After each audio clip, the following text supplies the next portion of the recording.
अस्सलामुअलैकुम वरहमतुल्लाहि वबरकातुहू। सारे जहां से अच्छा हिंदुस्तान हमारा, हम हैं बुलबुलें इसकी ये गुलिस्तां हमारा। मजहब से खाता नहीं आपस में बैर रखना, हिंदी है हम वतन है हिंदुस्तान हमारा। हिंदुस्तान इस कदर अमीर था कि बरतानिया को तिजारत के बदले 4 पाउंड देना पड़ते थे, हिंदुस्तानी 1 रुपए के बदले में। तो अंग्रेज़ों की जब लालच की राल टपकने लगी तो उसने ताजिर के रूप में यहाँ आकर अपने कदम जमाए और यहाँ की खामियों से फ़ायदा उठाते हुए यहाँ का हुक्मरान बन बैठा। चूँकि वो बाहर से आए थे तो इसके लिए मकामी लोगों से गुफ्तगू के लिए, मकामी लोगों से तबादला ख्याल के लिए उसे यहाँ की ज़बान सीखना पड़ी। तो बहुत सारे हिंदी के लफ्ज़ उसको अपनी ज़बान में आज भी बोलने पड़ते हैं। तो दुनिया पूरी से, ख़ासकर हिंदुस्तान से वो जो कुछ लूट के ले गए, आज भी उनके यहाँ वो एक पूरी दास्तां है। लेकिन हम चूँकि ज़बान व अदब के स्टूडेंट हैं, तो हमने सीखना ये है कि उनकी ज़बान में हिंदी के कौन-कौन से अल्फ़ाज़ किस-किस सूरत में आज भी इस्तेमाल हैं। तो ये सीखने के लिए आएँ चलते हैं मोबाइल स्क्रीन की तरफ।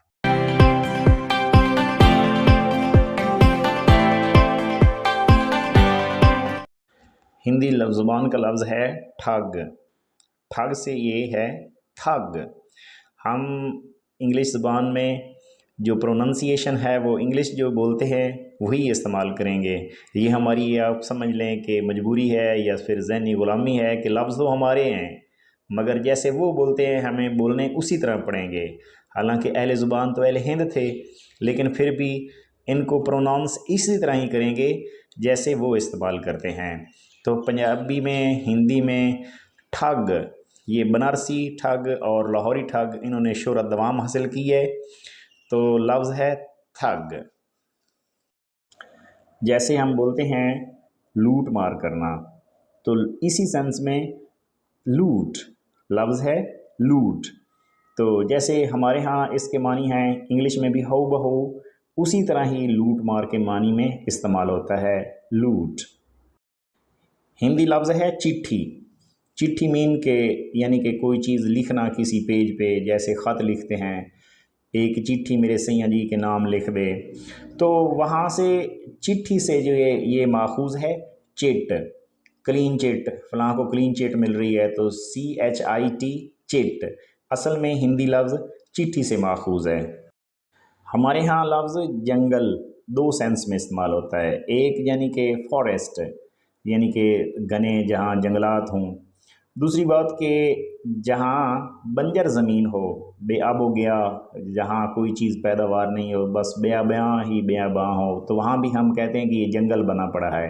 तो सेम दोनों सेंस में इंग्लिश में भी हऊ बहू जंगल इस्तेमाल होता है। बेसिकली हिंदी ज़बान का लफ्ज़ है और इंग्लिश में बिल्कुल हऊ बहू इसी तरह इंग्लिश में भी इस्तेमाल हो रहा है।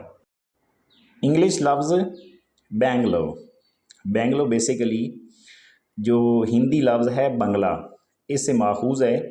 हमारे यहाँ जो बंगले के मानी लिए जाते हैं वहाँ बिल्कुल सेम इसी सेंस में इस्तेमाल होता है। तो ये बेसिकली बंगाली तर्ज़ तामीर का जो था तरीक़ाकार, बंगाली तर्ज़ तामीर पे जो मकान तामीर किए जाते थे तो हम उन्हें बंगला बोलते थे और इसी से इंग्लिश में लफ्ज़ बेंगलो इस्तेमाल हुआ है। इंग्लिश लफ्ज़ कॉट, COT कॉट, ये बेसिकली हिंदी लफ्ज़ खाट से माखूज़ है। तो खाफ का लफ्ज़ इंग्लिश ज़बान में नहीं था तो उन्होंने इससे जो काम निकाला है वो काफ से निकाला है, COT कॉट से उन्होंने काम चलाया है। बेसिकली ये लफ्ज़ खाट है जिसके मानी चारपाई के होते हैं। कुछ लोगों की राय थी कि कुछ चीज़ें ऐसी थीं कि वो इंग्लिश कल्चर में नहीं थी तो हमारे यहाँ थीं, तो अंग्रेज़ को उन चीज़ों को पुकारने के लिए वो लफ्ज़ इस्तेमाल करने पड़े, मगर यहाँ पूरी सदाकत नहीं है। अभी देखें, ये चटनी लफ्ज़ है, चटनी, इंग्लिश में हऊ बहू चटनी ही इस्तेमाल होता है और हिंदी से लिया गया है, हिंदी में भी हम चटनी ही बोलते हैं। इंग्लिश में चटनी के लिए सास का लफ्ज़ SAUCE सास का लफ्ज़ मौजूद था, लेकिन इसके बावजूद उन्होंने चटनी लफ्ज़ इस्तेमाल किया है। बेसिकली उसकी वजह ये है कि कुछ लफ्ज़ों की चाशनी इतनी है कि उनके बगैर वो रह नहीं सके। चटनी चाटने से है और इसकी रेसिपी जो है उसमें जो लज्जत है वो सभी जानते थे, इस वजह से उन्होंने हऊ बहू इसी को चटनी ही इस्तेमाल किया है अपने यहाँ इंग्लिश ज़ुबान में भी।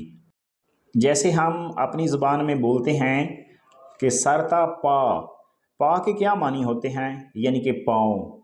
अभी जामा लफ्ज़ है, जामा के मानी होते हैं लिबास के, तो पाजामा यानी कि पाँव का लिबास, तो इसका मतलब पजामा है। और पजामा हमारे यहाँ जैसे इस्तेमाल होता है हऊ बहू इंग्लिश में भी वही पजामा ही इस्तेमाल होता है।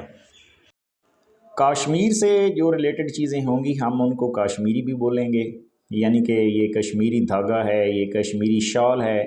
तो सेम उसी सेंस में ये फ़ैशन की दुनिया में जो कश्मीरी चादरें हैं उनकी एक अपनी मांग है, तो कश्मीरी भी इसे बोलते हैं और कश्मीरी भी। बैंगल्स, बैंगल्स का चूड़ियों का इस्तेमाल, हमारे यहाँ औरतें चूड़ियाँ हर खुशी के मौके पर पहनना पसंद करती हैं, तो जो वो चूड़ियाँ ले आती है वो होती है बंजारी और बंजारा, चूड़ियाँ फ़रोख्त करने वाला, तो वहाँ से ये लफ्ज़ माखूज़ है और इंग्लिश में ऐसे ही इस्तेमाल होता है। विरांडा, विरांडा थोड़े से यानी कि अल्फाज की तब्दीली के साथ, जैसे हमारे यहाँ कमरों के साथ हम बरामदा बनाते हैं, तो सेम इंग्लिश ज़बान में भी ये हिंदी से वरांडा विरांडा लफ्ज़ लिया गया है। बंदाना, बैंदाना, ये फ़ैशन में आजकल लफ्ज़ ज़्यादा इस्तेमाल होता है, हिंदी ज़बान से लफ्ज़ लिया गया है, तो हिंदी में कहीं कहीं इसको बंधाना और कहीं बांधनू बोलते हैं, यानी कि बांधने वाला कपड़ा, यानी कि सर पे बांधने वाला कपड़ा। तो बेसिकली हिंदी ज़बान से लिया गया है बंधाना, बंदाना। लफ्ज़ पंच इंग्लिश में दो तरीके से इस्तेमाल होता है।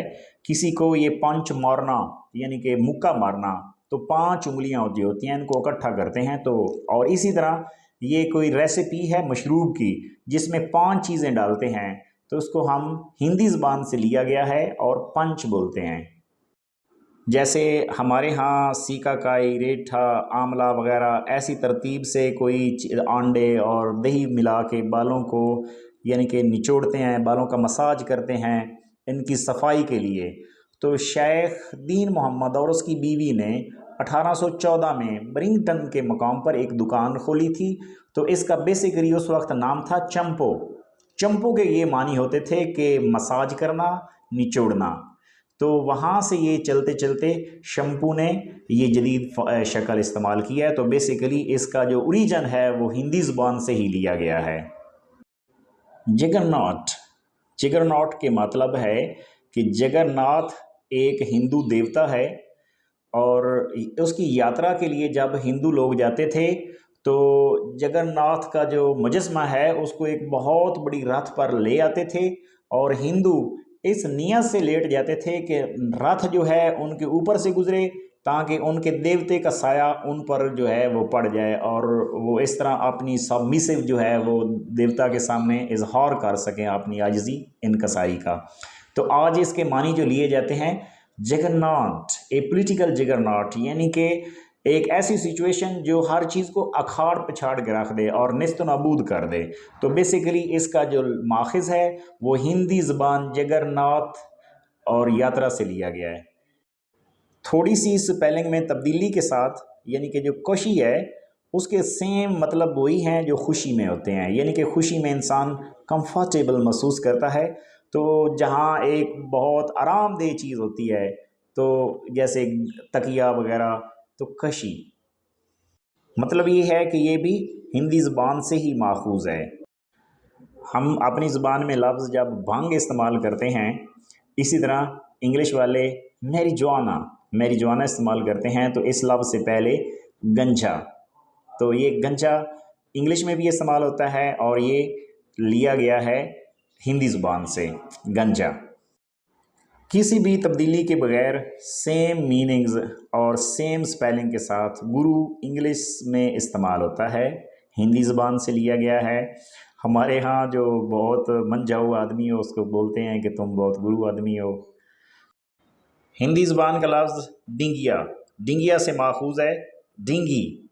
इसका मतलब ये है कि जो शेप होते हैं बहरी शेप, उनके साथ छोटी छोटी बोट्स होती हैं जो इमरजेंसी में इस्तेमाल की जाती हैं, तो दैट इज़ डेंगी, डेंगिया।